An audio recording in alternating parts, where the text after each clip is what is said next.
and doing better. Welcome to the SG Comms Corner. So happy to have you guys with us today, and thank you so much for your feedback. So with the feedback that we have received, many of you requested that I kind of delve deeper into the 4 pillars of entrepreneurship, and that's exactly what I'm going to be doing today. So stay tuned as we dig deeper into the 4 pillars of entrepreneurship and what it takes to run a business and the perks thereof. So number 1, we spoke about people. People are the most integral and important part of your business, because like I said, we cannot do everything by ourselves. You can't, as a business person, do everything by yourself. So you have to build a team of people who help your business grow. And first and foremost, you have to be intentional about sales or selling of your business. So whatever product or whatever service you're having, you have to be intentional about selling that product or that service on a regular basis. It's all good and well to showcase what goes on behind the scenes, or how busy you are, or how active you are, but having an active sales campaign for your business is imperative. Number 2 is improving your HR management and your recruitment processes. Now, we know that as a small business, we cannot afford to pay for a lot of people to come on board in the business, especially in its early stages.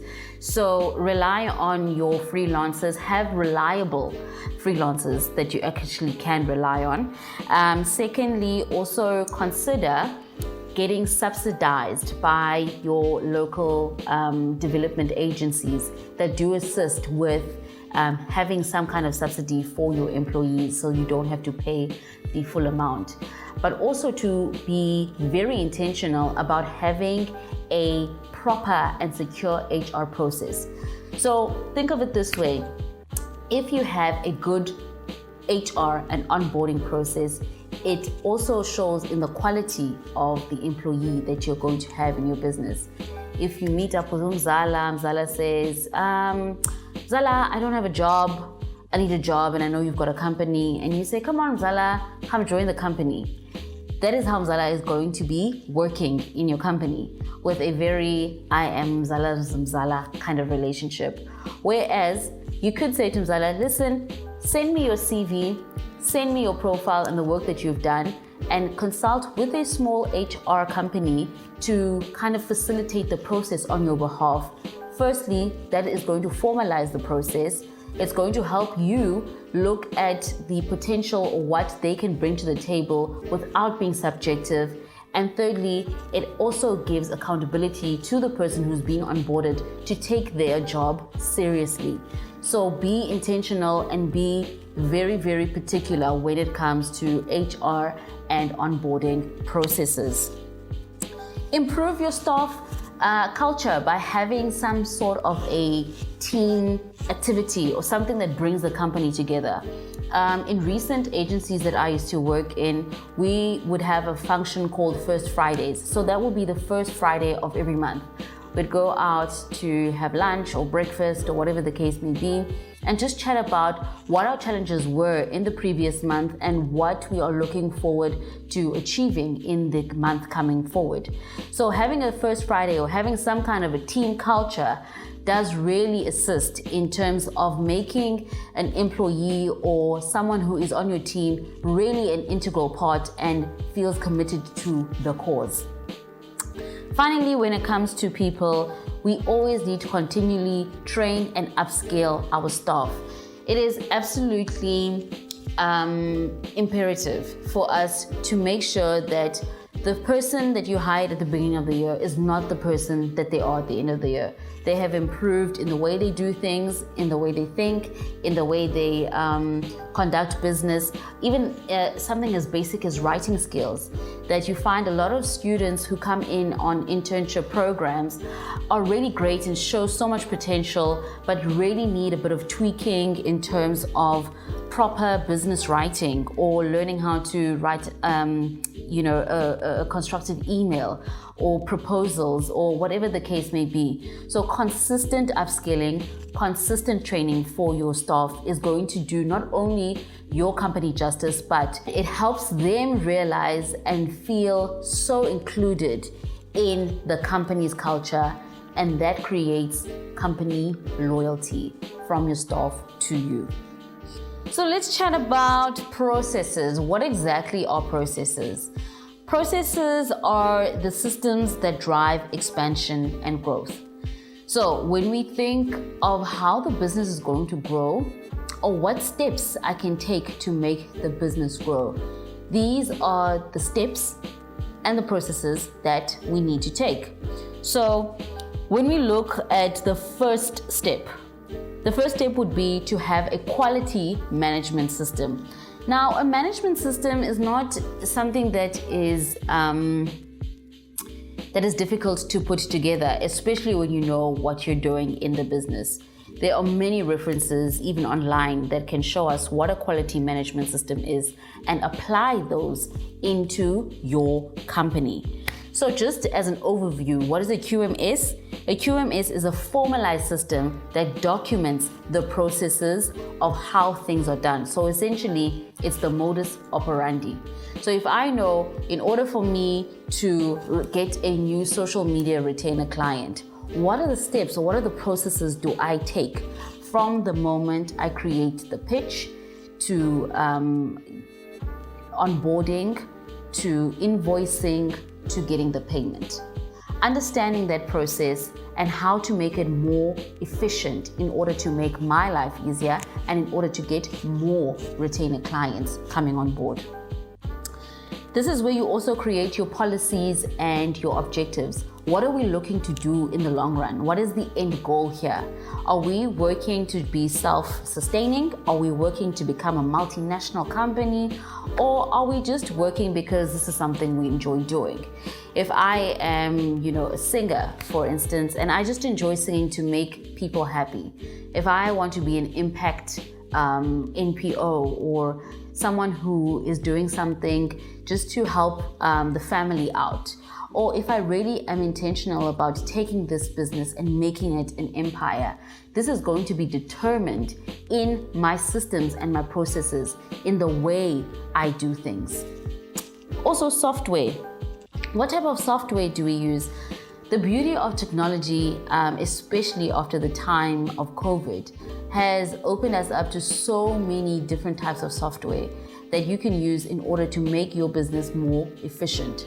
So if I want to organize my appointments, I have an app that's called fresher.com that helps me understand how what type of clientele is looking to have an appointment with me.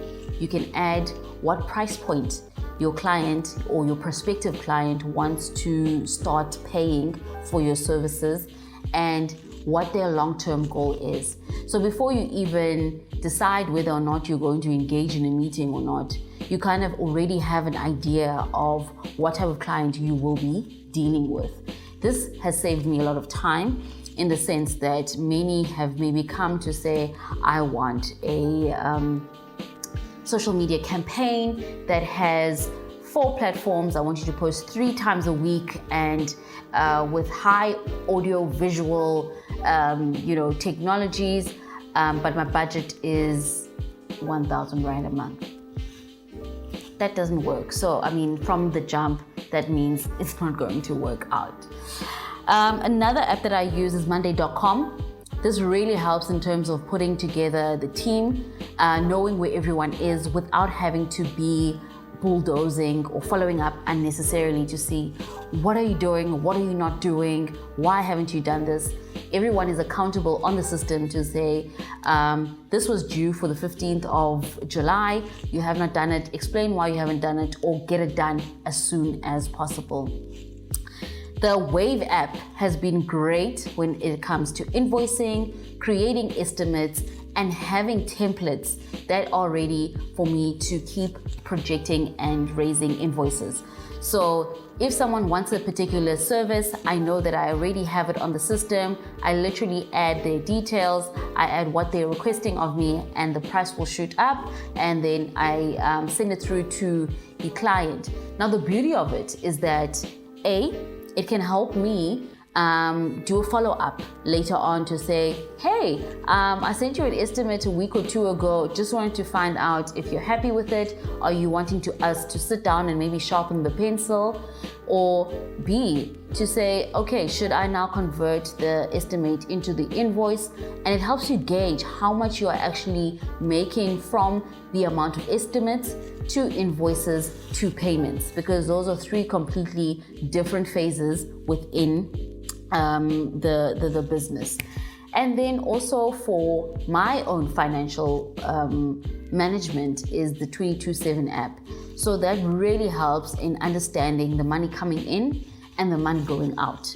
Once you have a firm grip of what is actually going on in your company on a financial scale, it really helps you to plan better, to do better, to increase overheads, or to have sales targets. But we'll chat more about that later on in this episode. Number 3, finance and governance. The dreaded F word. So first things first, figure out how much it costs to run your business. If you are operating from home, estimate how much electricity you'll require for running your specific business, the Wi-Fi or internet that you'll be using from home, or if you have a dongle or a 3G stick, how much that costs. Making phone calls, on average, how much airtime or data do you use or do you require? If you have to drive out and go and meet with a client, roughly what is the rate of petrol that you're going to be using on that basis? If you're invited to a speaking engagement, what is it going to cost you to put together the content, if you want to have a new outfit or whatever the case may be, and to drive, what are the costs and the expenses that are involved? Understand how much it costs for you to run the business or to deliver a service or to create the product. So you have to look at it from a holistic point of view. Once you know that, it's then easier to determine how much you will be charging the customer or the consumer. So if you know that your hourly rate of graphic design services is about 450 Rand an hour, then you know that this is the kind of space that you are playing in. Also find out from other people who are doing something similar to what you're doing. How much are they charging for what it is that they are doing, in order for you to kind of have a cost estimate of what the market is charging. You can then add a unique selling point by saying, look, I'm going to go in a little bit cheaper because I'm still new in the game, and I also want to have a new customer database. Then, money coming in versus money going out. This is something that we face. I mean, I also preach, I'm preaching to myself here, that the money that comes into the business is not necessarily yours. So you need to look at the money that goes into the business versus the money that comes out. Is the money that comes out of the business helping the business to do better?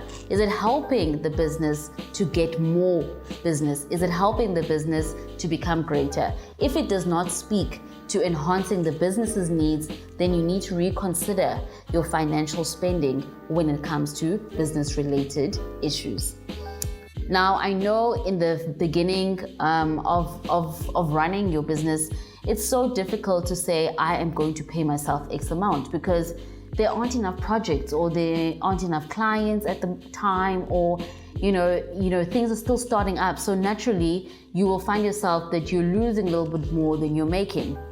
But as time goes on and you start building on your customer retention management, on your QMS systems, and finding that you're getting a consistent base of clients and maybe getting even more clients, it's then easier to say, look, this is how much I'm spending on the business. This is how much I need for the business to survive. So therefore, I can at least pay myself a stipend of 3,500 Rand a month.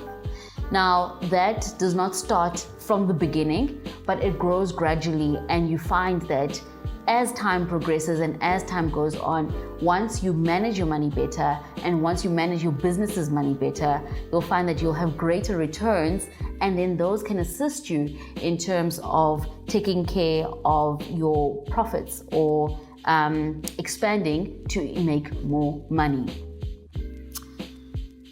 Does the money contribute to the profit of the company? I think we've already outlined that. So the money that I'm spending, I've shared an example with a recent interview that I did. And I personally didn't have money in my account, but I had money in my business account. So what did I do? I went and felt like, I've had a really, really rough week, and I just need to go and, go on a little bit of a shopping spree just to make myself feel good, So I went out, bought a really great pair of shoes, and my accountant called me and she said, Sisetu, what is Aldo doing at SG Comms? And, I had to explain to her that, no, Lens, when I look good, I feel good. And when I feel good, I do good. But that does not suffice. Think of your spreadsheets, or think of your bank statements as something that if you were to sell to someone else, would it be something that is worth being sold to? So if they're going to see transactions that happened at Woolies on a regular basis, out at a restaurant, if it's not entertainment for a client, maybe swiped a few times at Tops, and it's happening at a regular interval. If you were to sell the business and someone would look at your financial records, would that give that person confidence to buy into your business? Or even when you're applying for funding, because you find that they always request for 3 to 6 months of your bank statements, of your business bank statements, and they kind of look at your spending behavior, the way you spend money, where you spend the money, and if it does quantify the fact that if they give you this money that you're requiring, you are going to do what you actually said you are going to do. And the final one in financials is having a good financial management system in place. So as boring and as dull and as mundane as it may be, having a good financial management system in place is a game changer when it comes to managing your business. Knowing exactly every rand that goes out versus every rand that goes in, where you're winning, where you're losing, and tracking those changes. So I have been fortunate to be working with a bookkeeper that I've had since the inception of my company, and she has been very, very great in terms of helping me identify what does a business need, what does a business want, what my business requires and what it doesn't really require at this point, working on a percentage base, saying if you are making X amount of money, you don't necessarily need to look for a rental space that is almost 40 to 60% of your business income.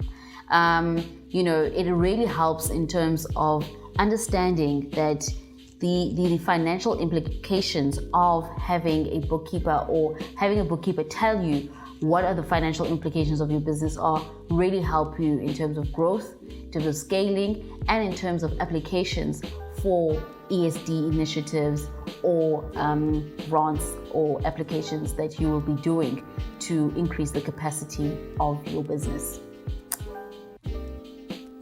Finally, have sales targets.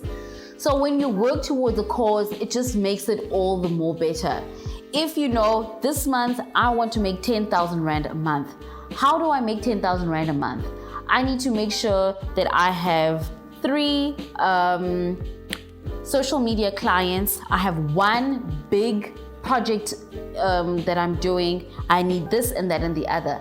So having a sales target helps us work towards something and not just find ourselves in the mundaneness of just doing business. When I know that I can make 10,000 Rand and even more, it helps me also to have a good financial standing so that I can also take care of the business's needs on a month-to-month basis. And when I have a little bit extra, I can take that money and put it into my rainy day account so that I know in times of COVID-19, when the business isn't pumping the way it usually is, I have a little bit of rainy day money that I can apply and just make the business move the way it usually does. So have a sales target, work towards your target. Once you exceed your target, save whatever is extra and also level up. Find out other ways of saying, okay, I can do this in a space of 6 hours a week, and I have another 10 hours in the week to do other business ventures. So if you can accumulate the 10,000 Rand in that allocated amount of time, it gives you more time to make more money and do other things. So having a sales target helps you get focused, get your ducks in a row and have a mandate, and then working towards that on a regular basis. You find that you become more efficient in your modus operandi, and also it creates more room for growth for your business. And our final pillar is the customer and products. So as I've mentioned, the most important point is that you need to give your customers what they want. There's no use in producing a product or a service that customers are not interested in or will not take a liking to. So look at the pressure points, look at the pain points around you, and find a way of saying, how am I going to best alleviate this pressure point? Find a niche and work on that and monetize that. So once we do that, you find that you have an innovative business idea that you come up with, or an innovative product that can help enhance or better the lives of the people around you. Send out surveys and questionnaires just to do a bit of market research. When approaching a social media client who says, I want you to manage my social media, and find out from them, when you say you want me to manage your social media pages, what are you expecting? So that we can have an understanding that this is what social media does and this is what you're expecting, which are two completely different things. The worst thing you want to find is when you have provided a service and the end user does not understand that service, and that creates a clash and they feel they've been underserved or ill advised. When you conduct surveys, when you do questionnaires, when you have a breakdown of what it is that you do and what the expectations thereof, it helps alleviate the customer expectation, and also makes you both on the same page in terms of what I am giving you and what you will be receiving in return. A case in point would be a client where I was putting together a campaign for them. Now, explaining to the client that when you put together a campaign, you're helping them elevate their brand and help them stay top of mind. Now, it does not automatically generate sales returns immediately. And the client assumed that by virtue of having a new branded logo, caption, and 3 Facebook posts or a caption on LinkedIn, that they were going to see phenomenal growth in their company. So their expectation of what was said versus what the input was completely misdirected. So having those conversations before onboarding clients is very important and also helps in the customer retention management process. Also, refine your products, refine your services so that it can have an elevated quality going forward. There's nothing worse than just, being a part of a group of people who do the same thing. If a friend of mine down the road starts a catering company, I think to myself, I cook for my family every night. Why can't I start a catering company? If it's not your niche, or if it's not what you do, or if it's not a strength that you enjoy, rather not do that. Rather play to your strength and do something that you enjoy and that you can refine in order to get your own target market. Have a good mix of retainers, jobs, and also once-off projects. There is nothing worse than relying solely on one retainer because they pay X amount of money and you feel you're comfortable, takes care of all your business needs, and therefore you do not need to expand. Always look at the possibilities and the opportunities that they may produce, especially when the business is starting. I remember collaborating with various small businesses in my first 2 to 3 years of starting SG Comms, and the amount of knowledge that I've acquired over those years far supersedes any money I would have bought, because that means the skills that I have acquired can help me till the day I die.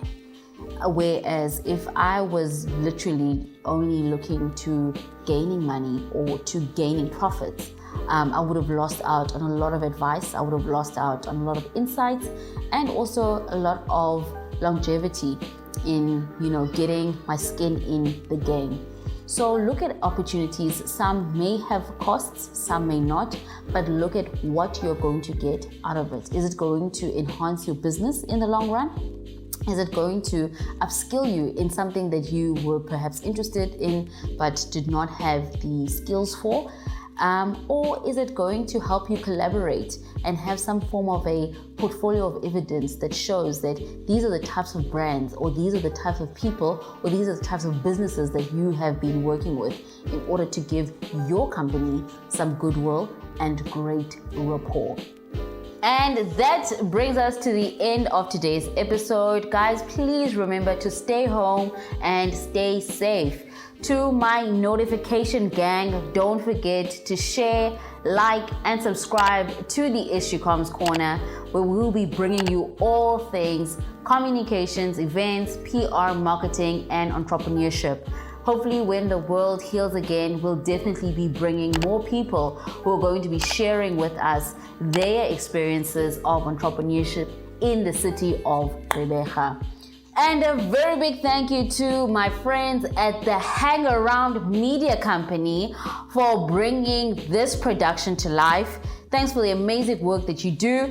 Their link is also in the bio, so please do check them out for all your media needs.